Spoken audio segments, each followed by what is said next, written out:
Hello friends, मैं हूं समीर। आप देख रहे हैं समाज खबरें हिंदी टीवी न्यूज़। जैसे कि आप जानते हैं कि ये न्यूज़ एजेंसी हमारे साथ कई चैनल्स के लोग जुड़े हुए हैं जो अलग अलग तरह की खबर चलाते हैं, और हमारे चैनल के साथ कई सौ पत्रकार भी जुड़े हुए हैं जो हर जगह से पत्रकारिता करते हैं। हम जनता से भी आह्वान करेंगे कि अगर उनके एरिया में कुछ भी गतिविधियाँ होती हैं या इलीगल कुछ उनके साथ होता है तो उस तरह की वीडियो बना के हमें दे सकते हैं, हम चलाएंगे हमारे चैनल पर। और हमारे साथ हम आपको बता दें कि कई एडवोकेट्स भी जुड़े हुए हैं जो आपकी समस्याओं को लेकर आपका निवारण करेंगे, आपकी समस्याओं को लीगल तरीके से सॉल्व भी करने की कोशिश करेंगे। तो चलते हैं आज की खबर की तरफ। मी चव्हाण सेंटरमध्येही गेले होते, त्याच्यामुळे मला घरी कोणाचे फोन आले ह्याची फारशी काय माहिती नाही, पण तुमच्या सगळ्यांच्या आशीर्वादाने, प्रेमाने आणि शुभेच्छाने आज कालच्यापेक्षा त्यांची तब्येत आज खूप बरी आहे।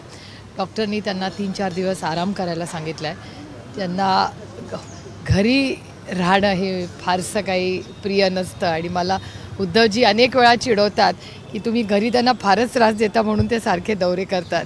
कालच उद्धवजींचा फोन आला होता आणि त्यांनी मला सांगितलं आता त्यांना 4 दिवस घरात कंपल्सरी ठेवाच बांधून आता, त्याच्यामुळे he is much better. Doctors closely monitor करतात।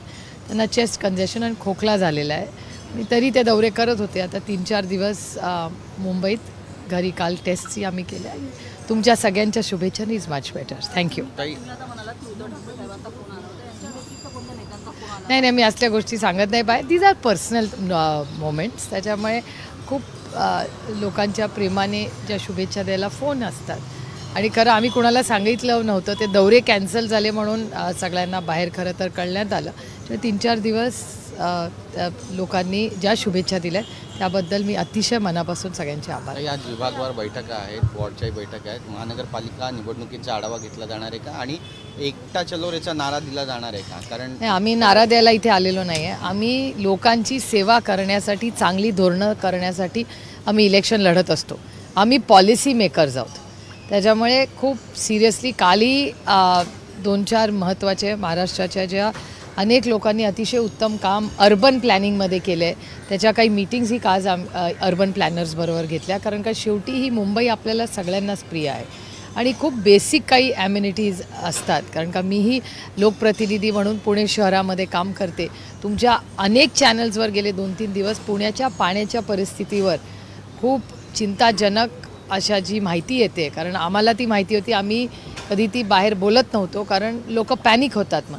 पण ज्या पद्धतीने पुणे शहर असेल, मुंबई तर वाढलेलीच आहे, बखाल शहरं होत आहेत आणि त्यातून पाणी, कचरा, ट्रॅफिक, काल एकच डेटा माझ्याकडे आला आहे पूर्णपणे आणि जो मी महाराष्ट्र सरकारला, मी काही टीका करायचं बोलत नाही आहे, पण मला याची माहिती मी महाराष्ट्र सरकारला विचारणार आहे की मोठे इन्फ्रास्ट्रक्चर प्रोजेक्ट्स जेव्हा होतात तेव्हा मुंबईमध्ये खरंच कोणी डेटा ॲनालिसिस केलेला आहे की खरं किती लोक चालतात, किती लोक BSTनी जातात, किती लोक मेट्रोचा वापर करतात किंवा त्याचं एस्टिमेट आहे, आणि किती लोक गाड्यांनी फिरतात, आणि त्याचं एक कोरिलेशन।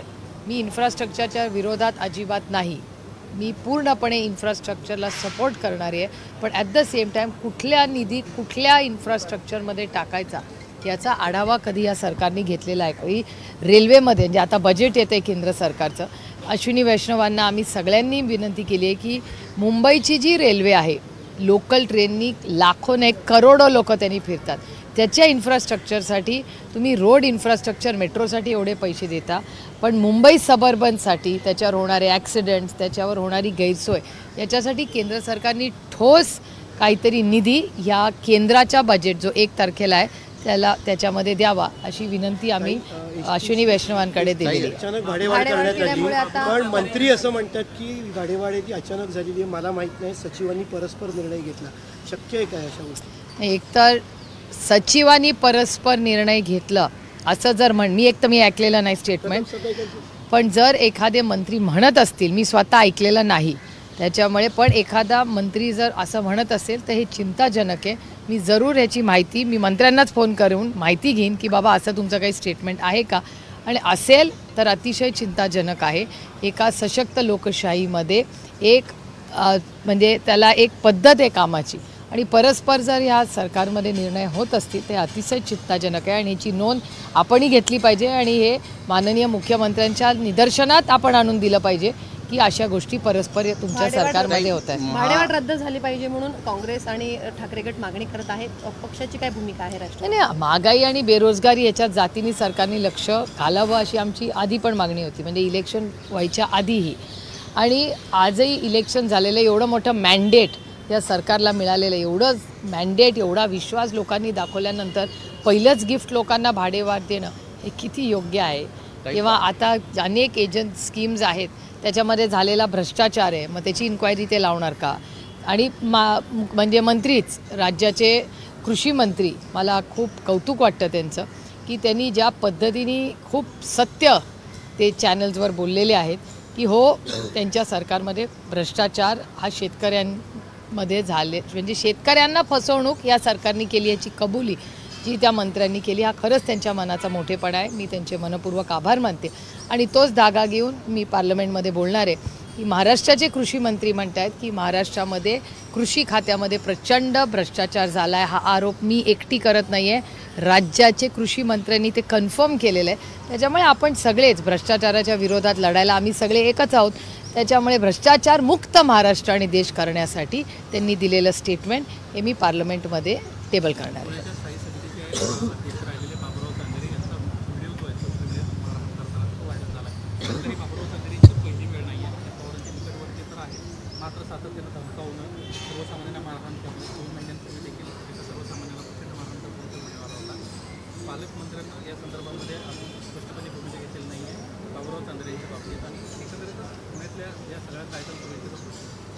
इथे येतानाच मी तुमच्या चॅनलवर तुम्हीच केलेली बातमी पाहिली. तुम्ही असं रिपोर्टिंग केलेलं आहे की राष्ट्रवादी काँग्रेस पक्ष, अजित पवार यांनी असं म्हणलेलं आहे की त्यांच्या कुठल्या तरी सूत्र का काय मला माहिती नाही, तो शब्द मला आठवत नाही आपण काय बोलला ते, पण त्याच्यात लिहिलं होतं की पार्टी ॲक्शन घेणार आहे असं तुमच्याच चॅनलवर आलेलं आहे. त्याच्यामुळे बघूया पार्टी काय करते. या सगळ्या गोष्टी पारदर्शकपणे आज चॅनल्सवर सगळेच पाहत आहेत. आणि पक्ष काय ॲक्शन घेतो आहे असं जर पक्षाने शब्द दिला असेल तर पक्षाला 24 तास देऊया राष्ट्रवादी काँग्रेस पक्ष, अजित पवार यांना.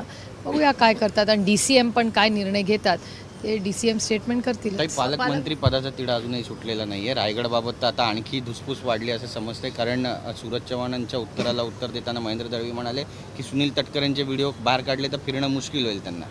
मी तुम्हाला खरं सांगू, मी 10 दिवसापूर्वी सगळ्या माध्यमांना विनम्र हात जोडून विनंती केली होती की मला कुठलाही प्रश्न विचारा, माझे पर्सनल विचारले तरी चालेल, मी सगळ्याची उत्तरं देईन, पण पालकमंत्र्याबद्दल मला खरंच विचारू नका. कारण मला असं वाटतं एक तर ती पोस्ट कॉन्स्टिट्युशनल आहे का, पालकमंत्रीपद कॉन्स्टिट्युशनल आहे का पोस्ट, त्याच्यामुळे अशा पोस्टबद्दल हे सगळं तुम्ही प्लीज सरकार दरबारी करा. मला महागाई, बेरोजगारी, महाराष्ट्रात होणारा भ्रष्टाचार, कृषी मंत्र्यांनी केलेले आरोप, बीड परभणीच्या घटना, येणारं 1 तारखेचं केंद्र सरकारचं बजेट, GSTचे इश्यूज, एवढे मोठे प्रश्न या राज्यां देशाच्या समोर असताना माझा अभ्यास पालकमंत्री या विषयाबद्दल कमी आहे हे मी खूप प्रांजळपणे कबूल करते. लाडकी बहीण योजनेचा एक प्रश्न असा होता की लाडकी बहीण योजनेच्या संदर्भात सरकारच्या एकूणच फार नुकसान होत आहे, तिजोरीवरती मोठा भार पडतो आहे, अशा पद्धतीचा इशारा SBIने दिलेला आहे. हो, मी ती स्टोरी वाचली आजच्या सकाळमध्येच.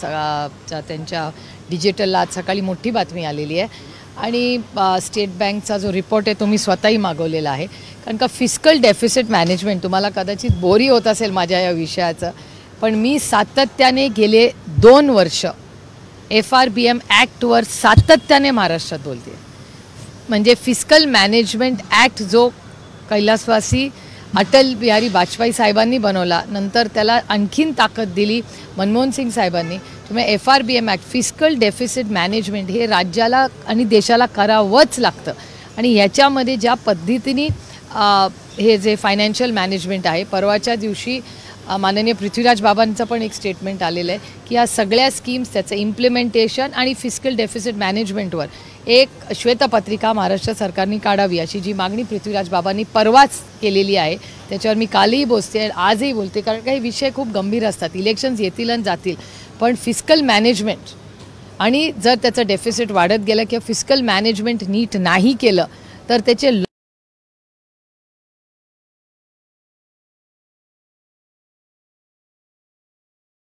क्या आपका NGO है और काम करने के लिए डोनेशन चाहिए? लेकिन 1280G सर्टिफिकेट नहीं होने की वजह से डोनेशन नहीं मिल पा रहा है, तो आप RTI SKK एजेंसी से संपर्क करें। RTI SKK एजेंसी से संपर्क करके 1280G सर्टिफिकेट बनवा सकते हैं। उठाएं फ़ोन और लगाएं कॉल